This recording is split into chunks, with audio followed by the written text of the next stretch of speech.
Is this about Arnie? No, Blanche. She's upset because they keep changing the taste of Coke. The late, great Bea Arthur, today on Pop Goes the Culture.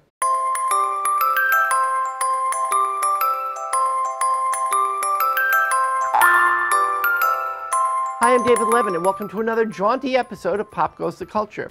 Today, part 3 of my archival interview with the late star of Golden Girls and Maude, Bea Arthur, who talks about Norman Lear and the few times that she was unhappy with Maude episodes, how she changed her life to become Maude, what it's like to be famous once you get a TV show, and how she felt about doing the famous Maude Abortion episode.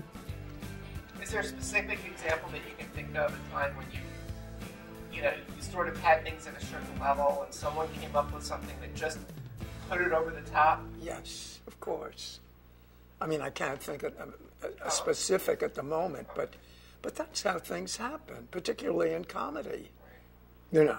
And you were working with people who it must have been so fun to play in that sandbox with, with all those people. Oh yes. You mentioned earlier you wanted to explain what made you decide to leave Golden Girls. Yeah, I stayed with Golden Girls for 7 years.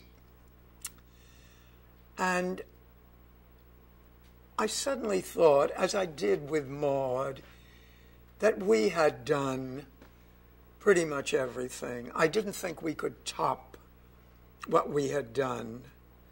I really felt that what we did was so good and so terrific that I didn't think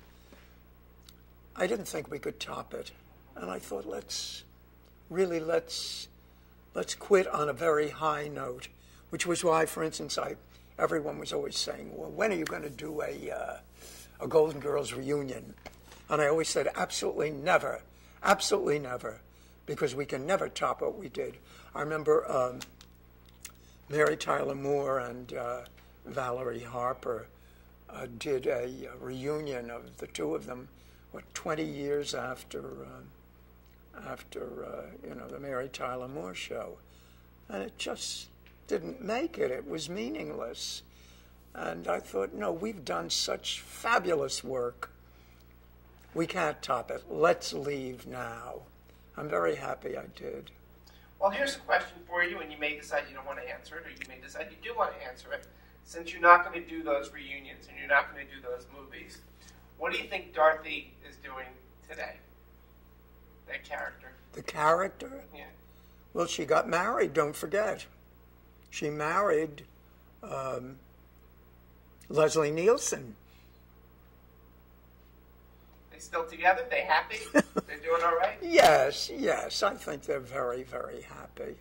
And how about Maude? What do you think she ended up doing? God.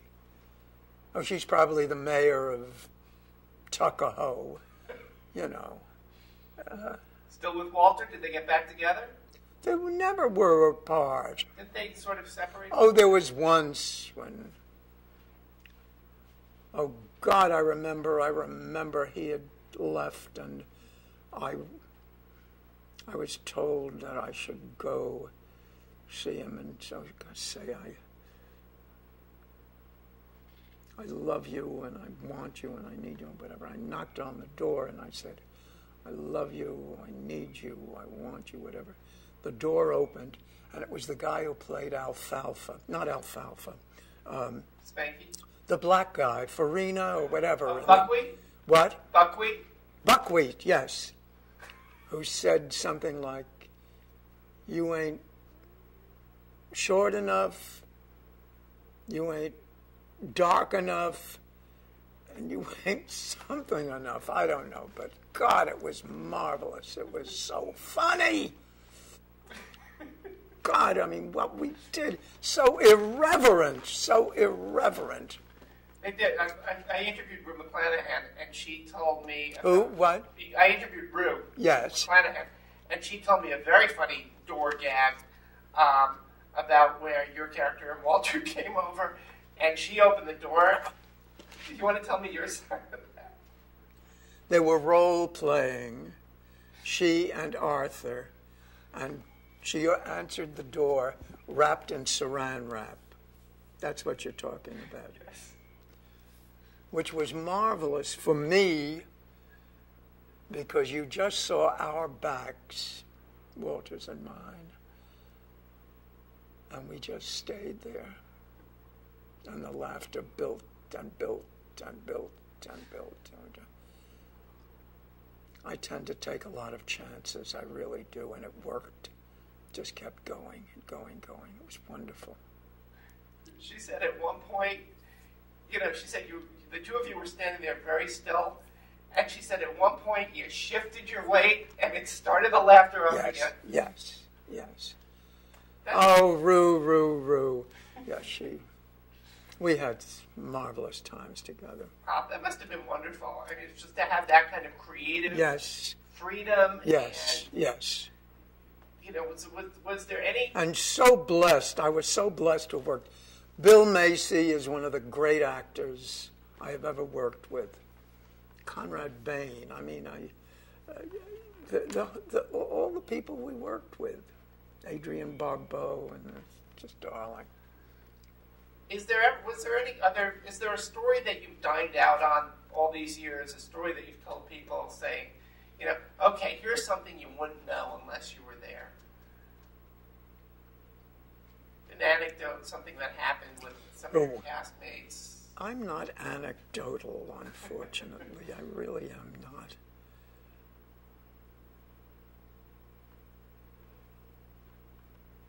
No, I really can't think of anything.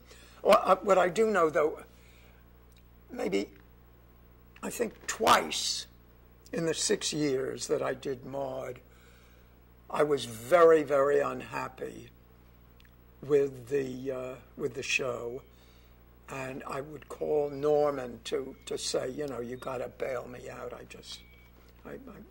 This is terrible. The equivalent of you can't send a kid like me up in a crate like that. And both times he said, look, we're going to tape the show, and if then we find out that it is not any good, he said, I promise you it will never go on the air. And both times I was wrong and he was right. They were two of the best shows we ever did. Wow. Yeah. That's amazing. But you would have just pulled them. Yes. That's amazing. That would not happen today. I don't know. I think if a producer was that powerful, it could have been done. When once you guys split off from All in the Family, or once you guys spun off from All in the Family, there was no sort of back and forth. Edith never came on to Maude, or none of that. No, we never did crossover that. At that No. point. As I say, though, they did come to the wedding. Right. That was it. How did it feel for you? I mean, this was your first series, so you go from basically doing Broadway and doing that sort of thing, a little television early on. You do one guest shot, and the next thing you know, you're heading up your own series. What was that like for you? Well, it was very gratifying. It was a little terrifying because we had to, I told you I was married at the time. My husband didn't want to leave New York. We were heavily involved in theater, both of us. And we simply picked up and went to the coast, and next thing we knew it was 13 weeks, and then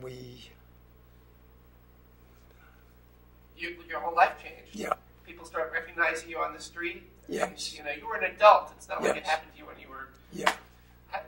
How did you respond to that sort of change? It was very nice. It was very, I always felt, well, like people ask me now, they say, you're very friendly with Angela Lansbury, aren't you? I said, yes. They say, is it true that she does her own food shopping? So I always say, yes. We usually meet in produce. It's like, I say, well, aren't you upset when people come up and talk to you?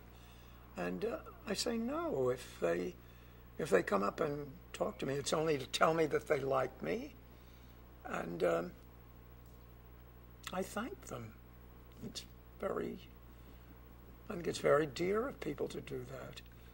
I admit that originally, I would run and hide and carry on, but it's very pleasant. It's very pleasant to be recognized and to be liked.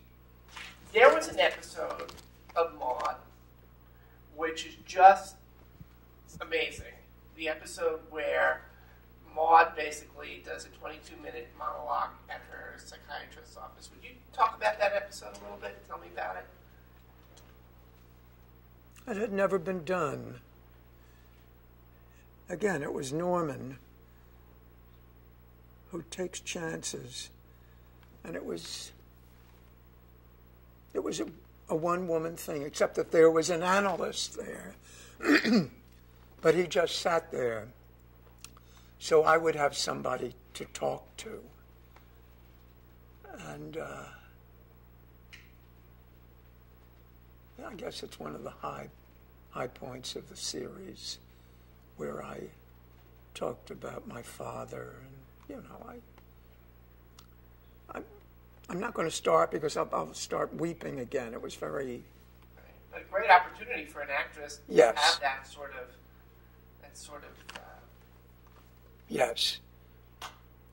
amazing. Really, the very, very strong woman who is reduced to a child.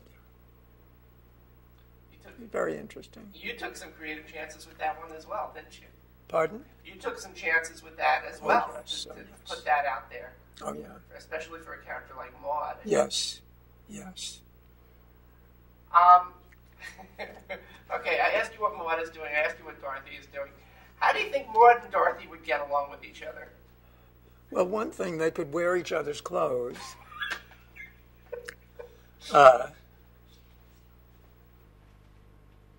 Well, obviously, very well, except I know that Dorothy would think, just calm down, Maude. You're a little too, you're a little too aggressive. Just take it easy. Take it easy.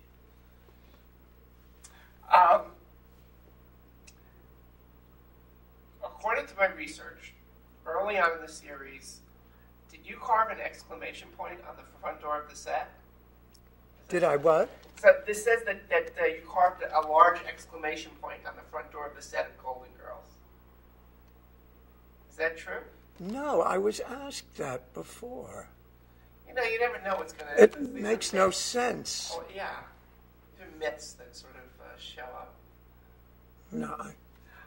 The other thing that you do the research, you never know what you're going to come up with. That you ladies on Golden Girls consumed over 100 cheesecakes. Oh God, yeah, whatever. And I hate cheesecake. I just hate it. But yeah, it was on set for practically every show. I think come up with something that you would have liked. A nice coffee cake, a babka or something.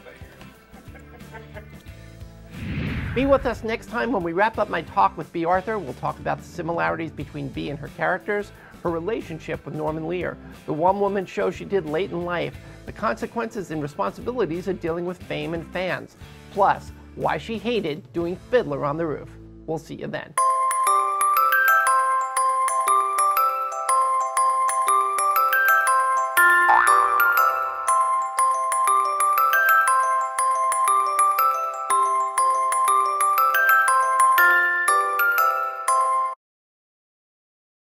Ouch! Ooh.